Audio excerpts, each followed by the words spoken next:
കുഴയും നൂറിഴകളെ നാദം പുണരും കാലം, നാദം ഉണരും ഉള്ളിണകളിൽ ദാഹം വളരും കാലം.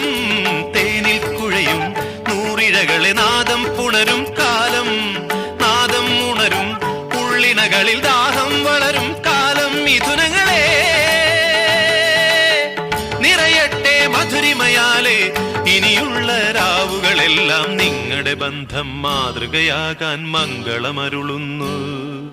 ആശംസ പുഷ്പങ്ങൾ നിങ്ങൾക്കായി നൽകുന്നു ഞാൻ. ഇത്തിരി നാണം പെണ്ണിൻ കവിളിന് കുങ്കുമമേകുമ്പോ, മംഗളഗന്ധം ആണിൻ കരളിന് ഇക്കിളി ഊട്ടുമ്പോ. ആശംസ പുഷ്പങ്ങൾ നിങ്ങൾക്കായി